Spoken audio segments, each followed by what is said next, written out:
Hi, and welcome back to my channel. Today, I'm going to show you how to make some purees with some fruits and vegetables. I actually stumbled along a cookbook a while back by Jessica Seinfeld, and she uses a lot of purees in her foods. So I've been doing a lot of experimenting myself with adding purees to food, applesauces to cakes, and just different stuff like that to kind of enhance getting some more fruits and vegetables into us. Like again, I want to do shout out, to that great book, two books actually, that Jessica Seinfeld wrote, and getting me started on using purees. So right now, I made some pineapple juice. So I actually saved the puree from that, and this is about 1/4 cup worth of pineapple puree. And then this is another 1/4 cup. Most recipes you use about 1/4 cup to 1/2 cup. So what I like to do is I put them in Ziploc bags like that, and I do freeze them. So I have them for along comes another recipe. Like this one is actually frozen. It is some bell peppers. It's actually red, orange, and yellow bell peppers in this bag, and this is again 1/4 cup that has been frozen. I'll be using it tonight in the recipe. So let's get started. I know sweet potatoes, you can boil them and everything like that. I happen just to be right now using up this bag of some organic sweet potatoes that I got at a store. And these are already into little chunks. So I've already put these into the microwave to steam them in the bag. But if you are using a whole one, you would need to chop it up and put it into small chunks and boil it into water for probably about 5 or 10 minutes, just until they got soft, so then you could put them into a small little blender. Again, I like to use my small little blender. So I'm going to cut this open and show you how to blend them. Now, sometimes you have to add a little bit of water, if they're too thick, the purees, because you do want them a little bit softer. And again, I put them in 1/4 cup little baggies like that and freeze them. The process here is really simple. So I'm going to do this, and I'm not going to talk while I'm doing this just because it is so loud. So I will, hold off for a second here while I do this.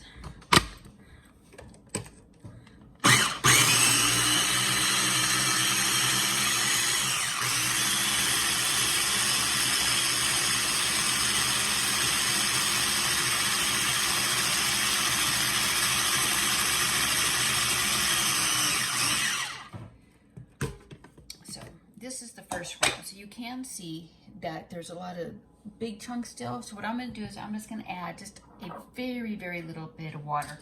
I'm going to start off with 1/2 teaspoon of water just to make it a little bit more smoother, because you do want it so it's smooth, so that way if you're adding it to a recipe, you don't get, the big chunks of stuff.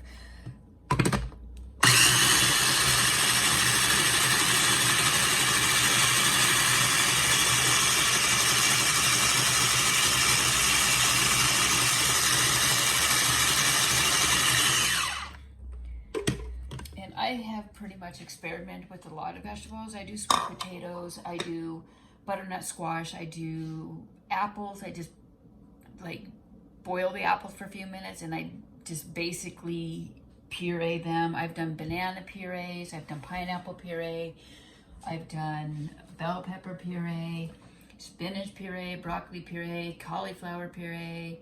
Basically any vegetable that you can make soft by boiling, you can basically puree into something and be creative.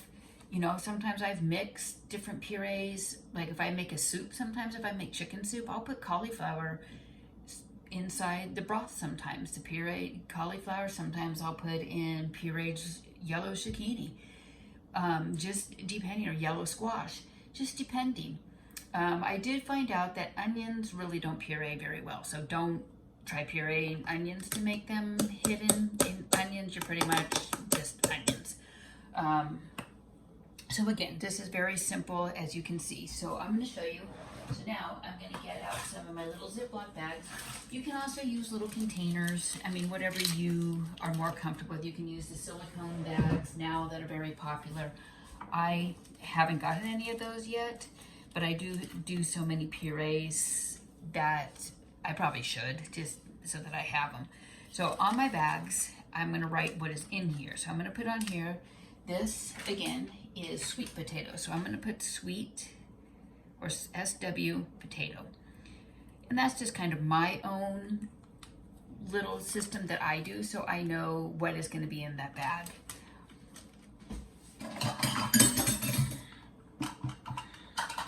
And then I take my 1/4 cup measuring cup. Sorry, I was using it for the pineapple there at first.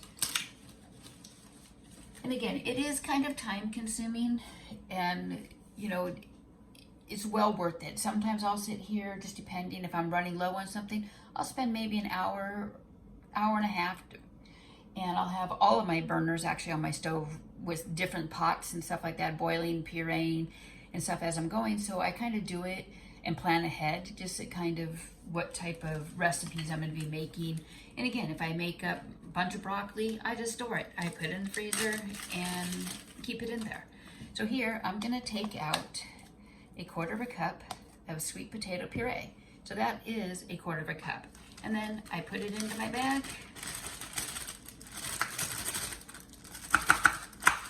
Like so.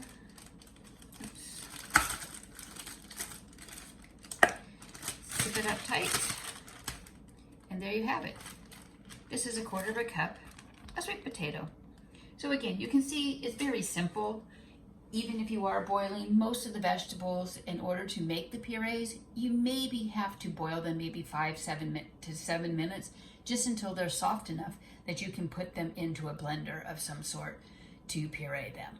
Well, if you like my channel, you know to give that thumbs up, and you also need to subscribe so that way you know when I make new videos.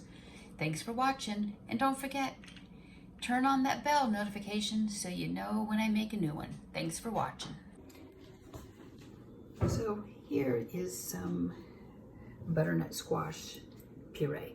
If you'd like to see how to make a Pacific puree, please reach out in the comments below and I can make that for you. If it comes to one that needs to be boiled, if it needs one that, you know, is simple to make, just let me know and I will make that for you on the video. Just let me know. Thanks for watching. And another thing on these purees, these actually do make great baby food as well. So if you have a baby at home and you are wanting to have pure ingredient for them without all the added chemicals and stuff that they put in the baby food from now on, go ahead and make some purees for your baby. It's a great nutritional value.